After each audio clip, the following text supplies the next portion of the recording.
मध्य प्रदेश में अनुसूचित जातियों एवं अनुसूचित जनजातियों के लिए कुछ विशेष योजनाएं चलाई जा रही है। कुछ जो योजनाएं हैं वो मध्य प्रदेश सरकार के द्वारा चलाई जा रही है, जबकि कुछ योजनाएं केंद्र सरकार के द्वारा चलाई जा रही है। हालांकि एग्जाम में अक्सर प्रीलिम्स एग्जाम में या कोई वनडे एग्जाम है तो उसमें ज्यादा पूछा नहीं जाता है, लेकिन फिर भी आप एक सिविल सर्वेंट बनने जा रहे हैं तो हमारी ये रिस्पॉन्सिबिलिटी बनती है कि हम अनुसूचित जाति एवं जनजातियों की समस्याओं को समझें, उनका निराकरण करने की अभी से हम कोशिश करें।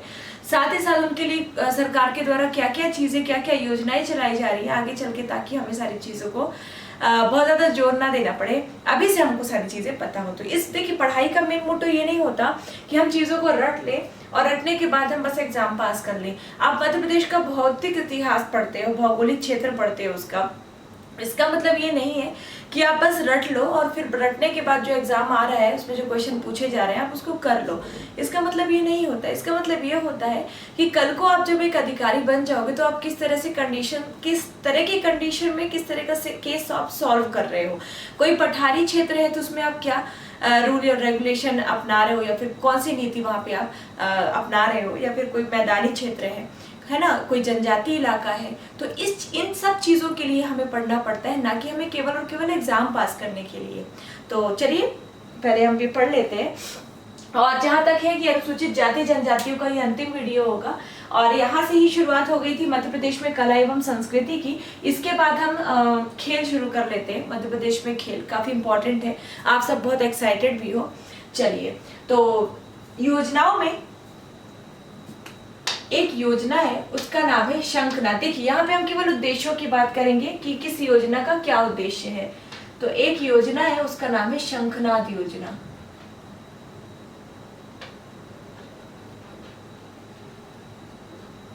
शंखनाद योजना। अब ये शंखनाद योजना है क्या, ये देखना पड़ेगा।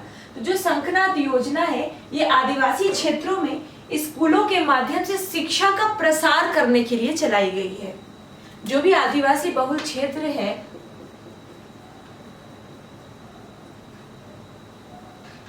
आदिवासी क्षेत्रों में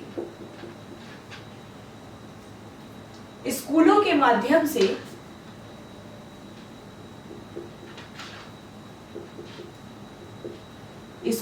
माध्यम से शिक्षा का प्रसार करने के लिए यह योजना चलाई गई है। शिक्षा का प्रसार करने के लिए, क्लियर। तो यहाँ पे केवल आपको उद्देश्य याद रखने हैं कि पर्टिकुलर किसी योजना का क्या उद्देश्य रहा है। तो ये तो हो गई शंखनाद योजना की बात। दूसरी योजना आती है टांटिया भील स्वरोजगार योजना। स्वरोजगार योजना, टांटिया भील कौन थे? ये क्रांतिकारी रहे हैं। इन्होंने अपने हक के लिए बहुत सारी लड़ाइयाँ भी लड़ी हैं, और यह केवल मध्य प्रदेश के स्तर पर नहीं बल्कि ये केंद्र के स्तर पर एक महान क्रांतिकारी सिद्ध हुए हैं। मध्य प्रदेश के खरगोन से ये बिलोंग करते हैं। हालांकि हम पढ़ेंगे, जब हम गदर पढ़ेंगे उस दौरान हम टांटिया भील के बारे में भी पढ़ेंगे, है ना। तो टांटिया भील स्वरोजगार योजना, टांटिया भील के नाम पर एक योजना चलाई गई है। इसमें इसका जो उद्देश्य है वो है एससी, मतलब शेड्यूल कास्ट, अनुसूचित जातियों के जो हितग्राही है, अनुसूचित जाति के हितग्राहियों के लिए यह एक स्वरोजगार योजना है। इसमें इनको, एससी के जो हितग्राही है, इनको एक सफल उद्यमी बनाने का प्रयास किया जा रहा है। सफल उद्यमी बनाने का इसमें प्रयास किया जा रहा है। और प्रयास के क्रम में सरकार ने इनको कोई भी उद्यम लगाने के लिए, कोई भी व्यवसाय चलाने के लिए कुल लागत का 70% सरकार उन्हें ऋण प्रदान करती है। 70% ऋण दे देती है उद्यम लगाने के लिए, और जो बचता है 30% राज्य सरकार अनुदान देती है, ग्रांट देती है। अनुदान को इंग्लिश में बोलते हैं ग्रांट। तो 70% जो हिस्सा है इनके कुल उद्यम का, तो वह ऋण के रूप में इन्हें मिल जाता है, और 30% राज्य सरकार अनुदान देती है, ग्रांट देती है। तो इस तरह से टांटिया भील स्वरोजगार योजना के अंतर्गत ये सारी चीजें आती है। अगली जो योजना है अपनी वो है कन्या साक्षरता प्रोत्साहन योजना।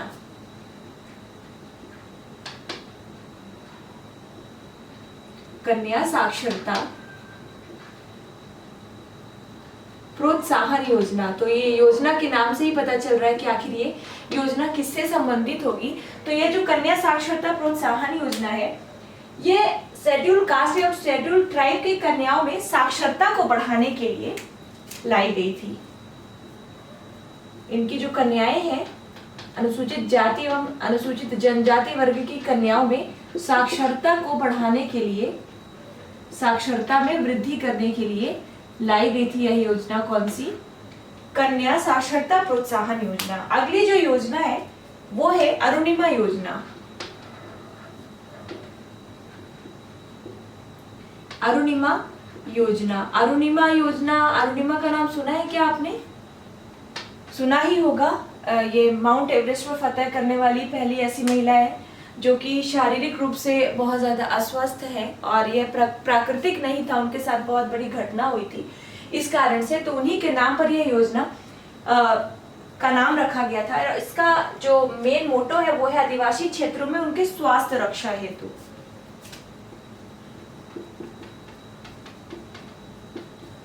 आदिवासी क्षेत्रों में स्वास्थ्य रक्षा हेतु योजना का संचालन किया गया है। इस योजना का है ना, कुल मिला के स्वास्थ्य संबंधी देखभाल के लिए आदिवासी क्षेत्रों में स्वास्थ्य संबंधी देखभाल के लिए यह योजना चलाई जा रही है। और एक बात कहना चाहूंगी आप सभी को कि बीच बीच में जब वीडियो नहीं आ पाते, मैं मानती हूँ कि मेरी कहीं ना कहीं गलती होती है, मैं थोड़ा समय नहीं निकाल पाती, बहुत सारे मैसेज आने लगते हैं, लेकिन जब वीडियो रेगुलर जाने लगते हैं तो फिर आप लोग उसको इग्नोर करते रहते हैं। आपको पता है कितनी मेहनत करते हैं हम आपके लिए। मुझे कुछ नहीं मिलने वाला, मुझे केवल चाहिए आपकी सफलता, जिससे मुझे बहुत ज़्यादा संतुष्टि होगी। हालांकि ज़्यादा कुछ टाइम हो नहीं रहा है, अगर आप देख पाए तो यहाँ पर बजे हुए हैं 1:58, 2 बजने के लिए 2 मिनट अभी बाकी है। इतनी रात को जग के मैं आप सबके लिए अगर मेहनत करती हूँ तो मुझे भी लगता है कि आप सभी चीज़ों को अच्छे से समझे, ताकि कल को अगर आपका एग्जाम अच्छा जाता है तो कहीं ना कहीं आपको खुशी होगी, तो आपके साथ साथ मुझे भी खुशी होगी। और बहुत सारे बच्चे मैसेज भी करते हैं कि मैम मेरा ये एग्जाम बहुत अच्छा गया, आपकी वजह से जो आप डिस्कशन करते हो, जो आपके एमपी जीके की जो वीडियोज अभी तक बनी है, तो उन चीज़ों से हमें बहुत ज़्यादा फायदा मिला है। तो कहीं ना कहीं मुझे भी फिर अच्छा लगता है कि चलिए मेरी मेहनत सफल हुई। अगर आप इग्नोर कर दोगे, अगर आप नहीं देखोगे, तो फिर मेरे वीडियोस बनाने का आपको पता है कोई मतलब नहीं निकलेगा। आप सबके ही कहने पर, आप सबके ही बार बार मैसेज करने पर मुझे लगता है कहीं ना कहीं कि मैं आप सबकी हेल्प कर पाऊँ। तो प्लीज़ इग्नोर मत किया करिए, आपको चीज़ें काम आएंगी। वो आपको तब पता चलेगा जब आप एग्जामिनेशन हॉल में बैठोगे। चलिए आगे बढ़ते हैं। अगली जो योजना है वो है जाबाली योजना। जाबाली योजना का नाम तो खूब सुना होगा आपने।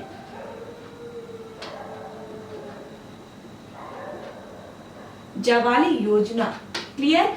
जाबाली योजना का मुख्य उद्देश्य क्या है? आपको जब हमने अनुसूचित जाति और जनजाति पढ़ा था, स्पेशली अनुसूचित जाति पढ़ा था, उसमें हमने देखा था कि सागर जिले में एक अनुसूचित जाति रहती है जिसका कि नाम है बेड़िया, जनजाति रहती है जिसका कि नाम है बेड़िया। जो बेड़िया जनजाति है सागर की, वह वैश्यावृत्ति में उलझी हुई है। मतलब कहते हैं वो लोग, ऐसा मानते हैं कि हमारा जो पूर्वज है वो भी यही करता आ रहा है, तो हम भी इसीलिए यही कर रहे हैं, यही हमारा पेशा है और कोई भी हमारा पेशा नहीं है। इसलिए सरकार वैश्यावृत्ति की ये जो प्रवृत्ति है उससे उस चीज से उन्हें मुक्ति दिलाने के लिए उसने जाबाली योजना शुरू की है। तो आप लिख सकते हैं कि वैश्यावृत्ति में उलझी महिलाओं को छुटकारा दिलाने के लिए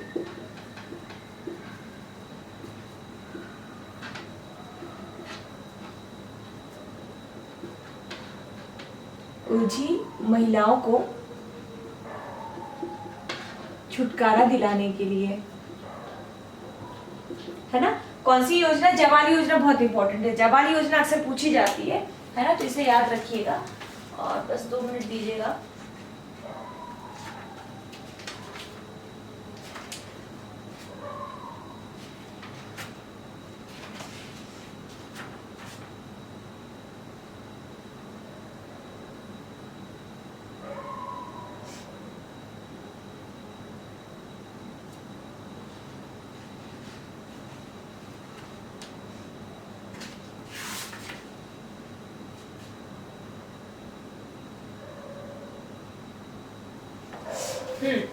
तो हमने क्या देखा, जाबाल योजना।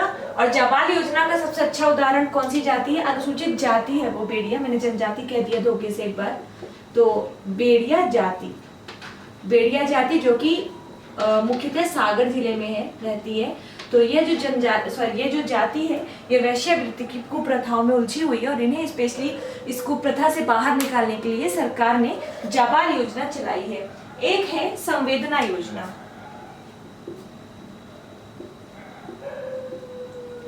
संवेदना योजना, संवेदना योजना क्या है? यहाँ से तो वैश्यावृत्ति की में जो उलझी हुई महिलाएं थी वो तो निकलकर बाहर आ जाती हैं, लेकिन आपने देखा होगा अक्सर उन्हें समाज में अच्छा स्थान नहीं मिलता। वो हमेशा कह सकते हैं कि लोग उनको कुछ भी कहते जाते हैं, है ना, और इस चीज का वो शिकार होती है और फिर आगे चल के वो मानसिक रूप से रोगी हो जाती है या फिर उनका फिर मोह माया इस दुनिया से हट जाता है क्योंकि समाज उन्हें स्वीकार नहीं कर पाता। तो इस वजह से संवेदना योजना चलाई गई है। संवेदना योजना का मुख्य उद्देश्य जो है वो है वैश्यावृत्ति से मुक्त महिलाओं को समाज के मुख्य धारा में लाना।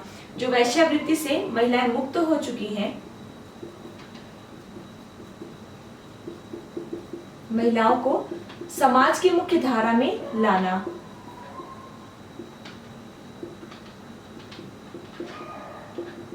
है ना, क्योंकि फिर वो समाज में बराबरी का दर्जा प्राप्त नहीं कर पाती।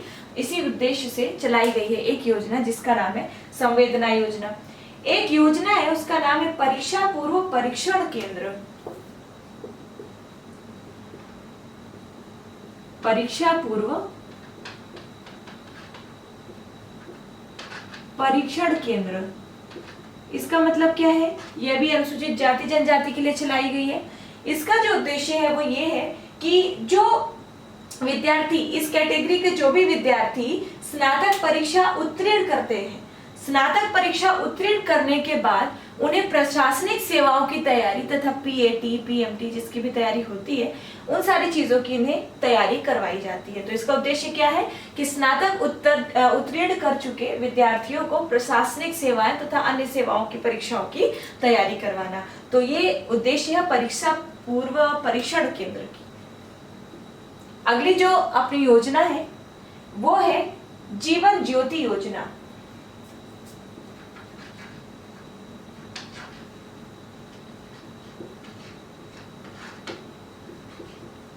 जीवन ज्योति योजना।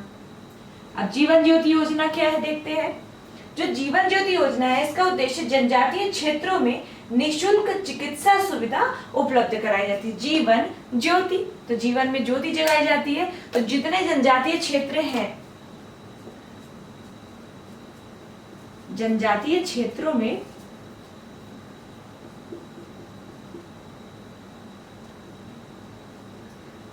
में निःशुल्क, जनजातीय क्षेत्रों में निःशुल्क चिकित्सा सुविधा उपलब्ध कराई जाती है।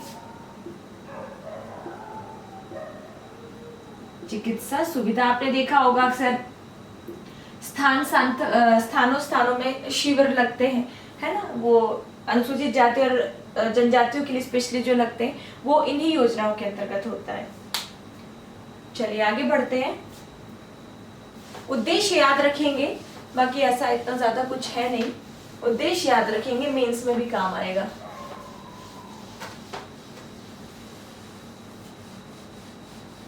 और भी कुछ नई अगर योजनाएं जुड़ गई होंगी तो मैं आपको बता दूंगी बाद में। अभी तो हालांकि सरकार बनी है तो अभी इतनी कोई योजना अभी नई नहीं आई है। और अगली जो योजना है वो है अन्नपूर्णा योजना। जो 9वीं है वो है अन्नपूर्णा योजना। अन्नपूर्णा योजना की शुरुआत, अन्नपूर्णा योजना बहुत ज्यादा फेमस है केंद्र के स्तर पर। इसकी शुरुआत 1999 से 2000 में हुई थी। 1999 से वर्ष 2000 के मध्य इसकी शुरुआत की गई थी। इसका उद्देश्य जो मेन है वो है अनुसूचित जाति एवं जनजाति के छोटे एवं सीमांत कृषकों के लिए कृषि संबंधी हेल्प प्रदान करना, स्पेशली बीज प्रदान करना, है ना। तो क्या है, जो SC/ST वर्ग के जो कृषक हैं उन कृषकों को निःशुल्क सहायता प्रदान करना। कृषकों में भी कौन से, बड़े नहीं, जो छोटे और सीमांत कृषक है। छोटे कृषक कौन कहलाते हैं, सीमांत कृषक कौन कहलाते हैं, ये आपको पता होना चाहिए। नहीं पता होगा तो फिर हम इसे ज्योग्राफी में पढ़ेंगे। तो इन्हें निःशुल्क सहायता देना, बीज वगैरह प्रदान करना अन्नपूर्णा योजना का उद्देश्य है। अगला है सामूहिक विवाह योजना। अगली है सामूहिक विवाह योजना। सामूहिक विवाह योजना या ये जो है काफी पुरानी है, 1985 से यह योजना चली आ रही है। सामूहिक विवाह, इसको तो अलग से समझाने की जरूरत ही नहीं पड़ेगी। सरकार अपनी तरफ से ये इसका आयोजन करती है समय समय पर, और लड़की को कुछ कैश दिए जाते हैं और घर खर्च के लिए घर बसाने के लिए कुछ बर्तन दिए जाते हैं, कुछ शायद गहने दिए जाते हैं, ऐसा कुछ होता है।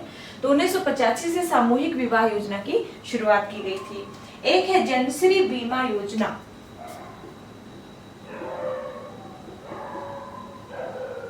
जनश्री बीमा योजना ये क्या है? जनश्री बीमा योजना क्या है? देखिए, आपको पता होगा कि मध्य प्रदेश की 3 विशेष पिछड़ी जनजातियां, जिन्हें केंद्र सरकार ने विशेष पिछड़ी जनजातियों का दर्जा दिया है, कौन कौन सी है? बैगा, भारिया और सहरिया।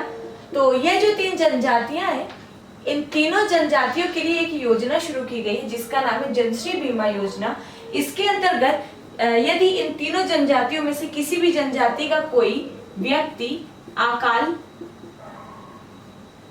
मतलब किसी व्यक्ति की यदि अकाल मृत्यु हो जाती है, अप्राकृतिक किसी व्यक्ति की यदि मृत्यु हो जाती है, अप्राकृतिक यदि किसी व्यक्ति की मृत्यु हो जाती है, तो सरकार के द्वारा 30,000 रुपए की सहायता राशि प्रदान की जाती है उनके परिवारों को। 30,000 रुपए की सहायता राशि प्रदान की जाती, किसे? इन तीनों जनजातियों के परिवारों को। तीनों को एक साथ नहीं की जाएगी, जिस भी जनजाति के परिवार के सदस्य की मृत्यु होती है उसे प्रदान किया जाता है। तो ये तो हो गई कुछ योजनाएं। अब कुछ अंत्योदय योजनाएं चल रही हैं, जो कि केंद्र सरकार के द्वारा भी है, मध्य प्रदेश सरकार के द्वारा भी है, SC ST के लिए चलाई जा रही है। उनके बारे में देख लेते हैं। बस वो एक एक लाइन की है।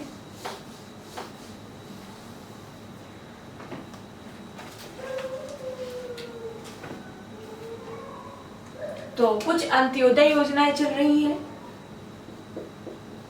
अंत्योदय का मतलब समझ रहे होंगे, नाम से ही पता चल रहा है, अन्न से संबंधित है ना, केवल अन्न से नहीं, मैंने बस आपको समझने के लिए बता दिया है।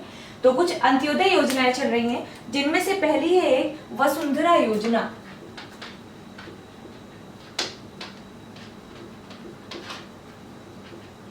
वसुंधरा योजना, वसुंधरा योजना का क्या उद्देश्य देख लेते हैं।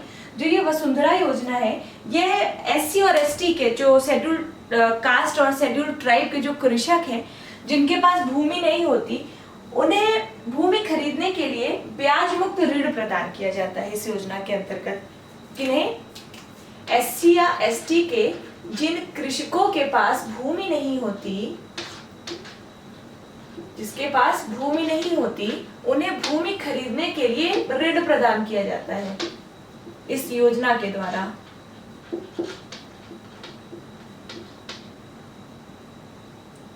ऋण प्रदान किया जाता है इस योजना के द्वारा, और यह जो ऋण होता है यह ब्याज मुक्त होता है, इसमें ब्याज नहीं लिया जाता। तो अगर आप भी इनमें से किसी योजना के पात्र हैं, अगर पात्रता रखते हैं, तो जरूर योजनाओं का लाभ लिया करिए। तो भूमि खरीदने के लिए इन्हें ऋण प्रदान किया जाता है जिसमें ब्याज नहीं लिया जाता। इस योजना का नाम है वसुंधरा योजना। एक अगली योजना है, उसका नाम है नवजीवन योजना। नया जीवन दिया जाता है, नवजीवन योजना। तो अगर देखा जाए तो वसुंधरा योजना अक्सर ग्रामीण क्षेत्रों में लागू होती है, लागू हर जगह होगी, लेकिन ग्रामीण क्षेत्र, क्योंकि कृषक ग्रामों में ही रहेंगे, तो ग्रामीण क्षेत्रों के लिए है। और जो ये नवजीवन योजना है, ये शहरी क्षेत्रों के लिए है। तो जो शहरी गरीब होते हैं, शहरी गरीबों को इस वर्ग के शहरी गरीबों को 50,000 भूखंड आवंटन किए जाते हैं, भूखंड आवंटित किए जाते हैं। भूखंड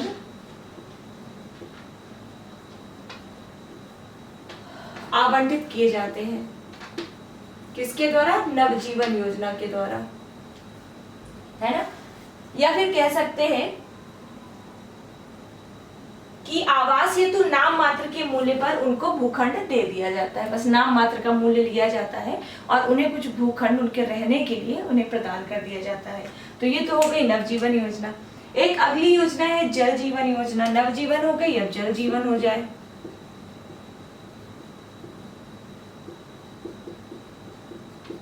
जल जीवन योजना, तो जल है तो मतलब जल का क्या हो रहा है? अंत्योदय योजना है तो सिंचाई से ही संबंधित होगा। तो जो जल जीवन योजना है इसमें SC ST कृषकों के लिए यह एक तरह की सिंचाई योजना है।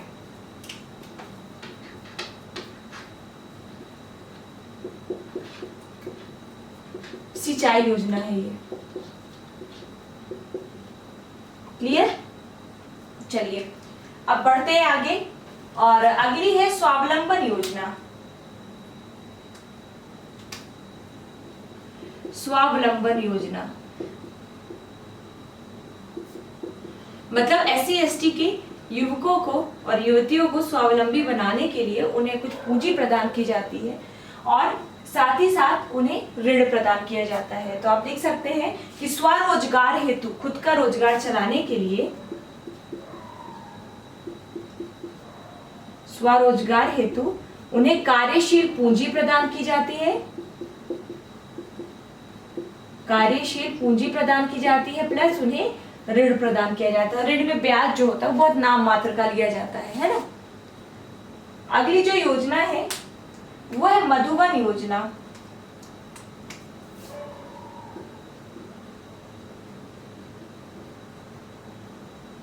अगली है मधुवन योजना। तो मधुवन योजना क्या है? ये सामुदायिक डेयरी एवं पशुपालन से संबंधित है। मधुवन योजना पूछा जाता है, सामुदायिक डेयरी एवं पशुपालन से संबंधित है,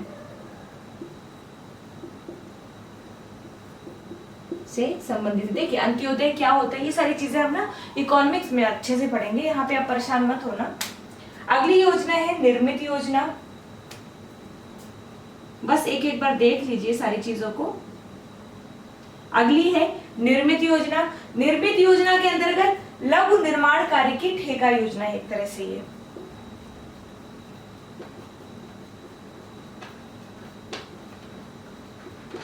ये ठेका योजना है।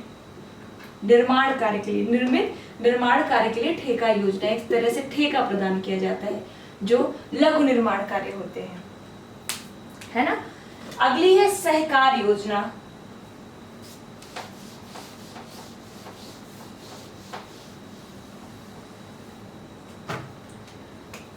सातवीं है सहकार योजना। सहकार योजना क्या है? सहकार योजना के अंतर्गत खनिज, ईंट, भट्टा सहकारी समिति आते हैं। खनिज, ईंट, भट्टा और सहकारी समिति। बस आपको ये पता होना चाहिए कि पर्टिकुलर कौन सी योजना किनके लिए है, कौन से अनुसूचित जनजातियों के लिए है या फिर नहीं है। अगली योजना है रफ्तार योजना।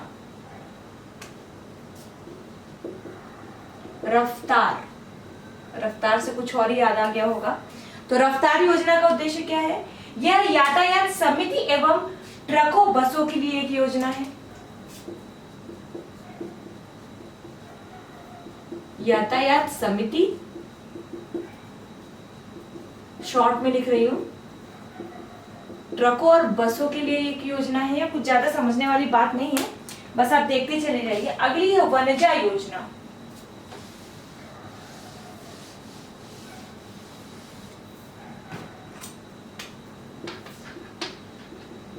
वनजा योजना, जो वनजा योजना है, वनजा योजना लघु वनों पर आधारित रोजगार योजना है। लघु वनों पर जो भी आधारित रोजगार होते हैं उनसे संबंधित है वनजा योजना। उसके बाद जो अगली योजना है वो है धन्वंतरी योजना।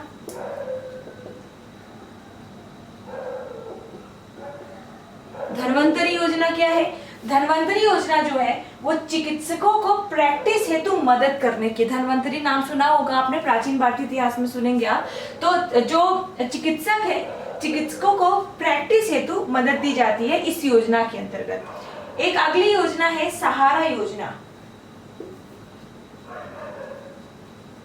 सहारा योजना, सहारा योजना क्या है? सहारा योजना के अंतर्गत कुष्ठ, विकलांग, निराश्रित, विधवा और परित्यक्तता जो महिलाएं त्याग दी जाती हैं उन महिलाओं को अतिरिक्त अनुदान दिया जाता है। सहारा नाम से ही पता चल रहा है ना। तो सहारा के अंतर्गत क्या किया जाता है? जो कुष्ठ रोगी होते हैं, विकलांग होते हैं, निराश्रित होते हैं, विधवा होते हैं, जो परित्यक्तताएं होती हैं, है ना, उन्हें अतिरिक्त अनुदान दिया जाता है। एक है पंचधारा योजना। पंचधारा योजना ये क्या है? तो ये जो पंचधारा योजना है ये कल्पवृक्ष, आयुष्मती, वसुंधरा, वात्सल्य, देखिए पंचधारा में ये पांच का समूह है। पंचधारा 5 का समूह है और इन 5 में क्या क्या आते हैं?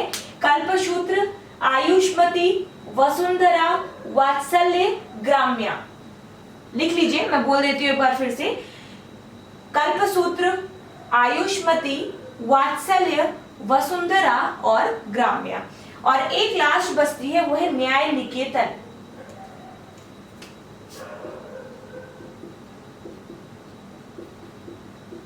न्याय निकेतन, न्याय निकेतन क्या है? जो न्याय निकेतन है वह इसके द्वारा अभिभाषकों को मदद दिया जाता है।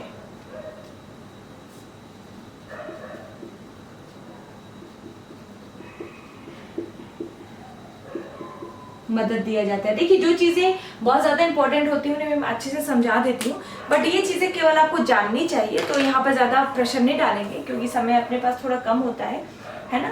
तो जो चीजें एग्जाम में पूछी जाती है उन चीजों को मैं आपको अच्छी तरह से आपको एकदम ट्रेन कर दूंगी ताकि कोई भी क्वेश्चन आपसे ना छूटे। और मेरी राइटिंग तो बाप रे, मैं ही पढ़ लूँ ये बहुत है। पता नहीं आप लोगों को कैसे समझ में आता है, पता नहीं। व्हाइट बोर्ड में मेरी हैंडराइटिंग बन ही नहीं रही है। मेरे को इतना टाइम हो गया लिखते हुए बट फिर भी नहीं बन रही है और मैं कोशिश भी नहीं कर रही हूँ।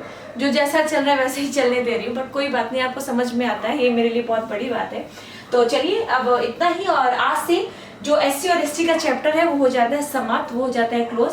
तैयार जरूर कर लीजिएगा अच्छे से क्योंकि क्वेश्चन हमेशा आते हैं। अब इनसे जुड़े हुए बहुत सारे और भी नृत्य हैं, बहुत सारे गायन हैं, बहुत सारे नाट्य हैं, बहुत सारी ऐसी शैलियां हैं, वो हम बाद में पढ़ेंगे। संस्कृति के अंतर्गत ही हम बाद में पढ़ेंगे। तो मिलते हैं अगले वीडियो में खेल कूद के साथ। तब तक के लिए स्वस्थ रहिए और पढ़ते रहिए। Best of luck.